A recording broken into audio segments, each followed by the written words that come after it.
Hello viewers, আসসালামু আলাইকুম। সবাইকে শুভ অপরাহ্ন।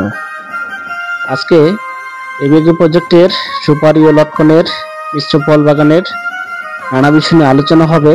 উল্লেখযোগ্য আলোচ্য বিষয় হলো এই যে লটকন বাগানের সুন্দর সুজলা সুফলা সুস্থতা, এটা কিভাবে কি পরিচর্যা করতে হয় সার্বিক বিষয়ে।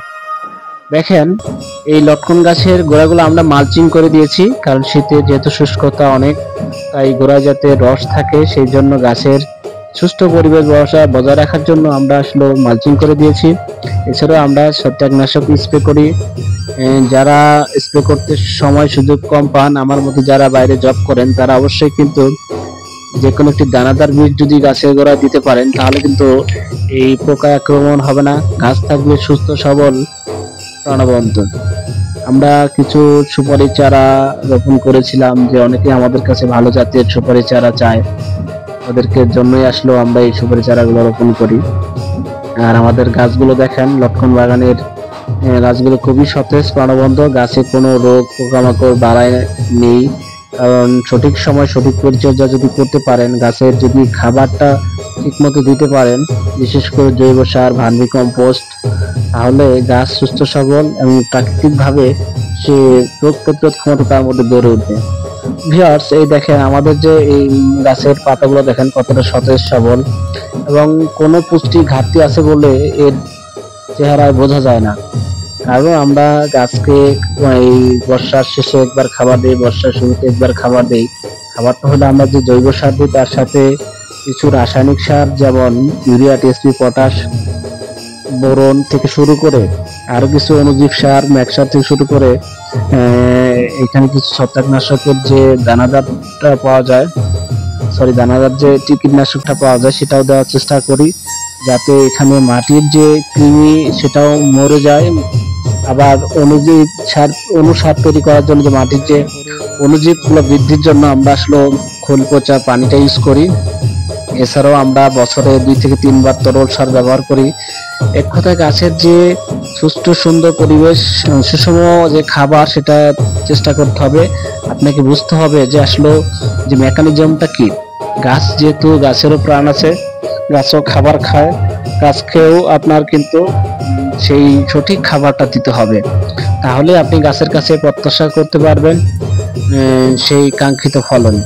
তো গতবার আমার ভিডিওগুলোতে আপনাকে দেখছেন যে পর্যাপ্ত ফলন এসেছিল। প্রত্যাশা করি আগামী বছরও সেই অনুরূপ বা তার চেয়ে বেশি ফলন আসবে।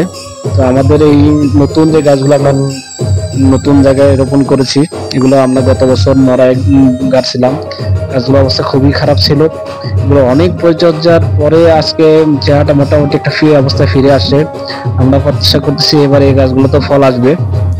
এই জায়গাটাও একটু পুকুর ছিল, আমরা এখানে আসলে মাটি ভরাট করে ম্যাক্সিমাম বালি দিয়ে ভরাট করা হয়েছে, এই জন্য রস কম থাকে। তারপর যে গাছগুলো বাঁচায় রাখছি, এটা আসলে আল্লাহ তাআলার শুকরিয়া। তো আমরা যখন বাগানগুলো পরিদর্শনে যাই, সব সময় সবাই মিলেই যাই, আমার মেয়েও আমার সাথে থাকে। আমরা আরেকটা বিষয় দেখাচ্ছি যে বাগানের যে সাইডে আমরা আসলে এক লাইন কাটিমন জাতের যে আমের চারা দিয়েছি, আরেকটি হলো কেরালা জাতের নারিকেল দেওয়ার চেষ্টা করেছি। আসলে সবকিছুই লাগে।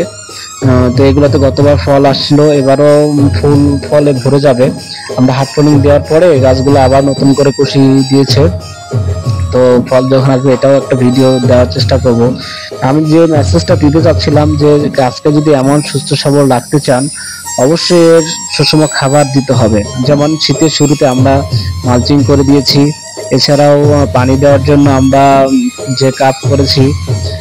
আরেকটা বিষয় খেয়াল রাখতে হবে যে এই গাছগুলো যাতে রোদ পায়, যাতে এর আলো বাতাস প্রবাহমান থাকে, গাছের খাবার তৈরিতে সুবিধা হয়, সেজন্য আমরা যে ভিতরের যে অতিরিক্ত ডাল, শাখা প্রশাখা গুলো ছিল, সেগুলো কিন্তু ছাঁটাই করে দিয়েছি।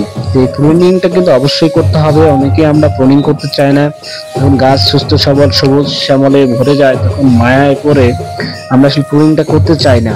কিন্তু প্রুনিং কিন্তু আপনার এই মায়া কাটে করতেই হবে, তাহলে কি হবে, ভিতরে আলো বাতাস প্রবেশ করবে। আর যে ডালগুলো আমরা ছাঁটাই করেছি, এই ছোট যে ডালগুলো, সেগুলোতে কিন্তু ফল আসবে না, শুধু গাছের অতিরিক্ত খাবারটা খাবে। তা আমরা ভিতরে যখন ডালগুলো ছাঁটাই করে দিয়েছি তখন এখানে আলো বাতাস পাবে, বাকি যে ডালগুলো আছে সেগুলো রিলিজ হলে সেখানে ফল ধরবে। আর আপনারা সবাই জানেন যে লটকন কিন্তু আসলে কাণ্ডে বা মূল ডালে ফলন হয়, এটা কিন্তু পাতায় বা ছোট ডালে কিন্তু হয় না। তাই মূল যে ডাল, আমাদের মূল কাণ্ডের যে ডাল, সেই ডালগুলো কিন্তু আপনাকে রিলিজ করে দিতে হবে। অবশ্যই ডাল ছাঁটাই করার সময় কিন্তু যে কোনো একটা কোম্পানির ভালো ছত্রাকনাশক দিতে হবে। যদি ছত্রাকনাশক না দেন তাহলে অবশ্যই আপনাকে বদ্ধ মিক্সার তৈরি করে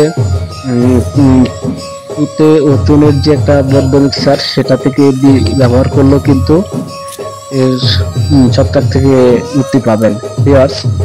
তো অবশ্যই শীতকালে এর গোড়ায় যাতে রস থাকে, শ্রমিকাশ যুক্ত মাটির আবহাওয়া পরিবেশ বিরাজমান থাকে, সেই জন্য অবশ্যই মালচিং করে দিতে হবে। যেহেতু শীত শুরু হয়ে যাচ্ছে, এই সময়টাতে অবশ্যই মালচিং করে দিলে তাহলে ঘন ঘন আর সেচের প্রয়োজন হবে না। আর আমাদের সুপারি ইনশাআল্লাহ মাশাআল্লাহ খুবই ভালো ফলন হয়েছে।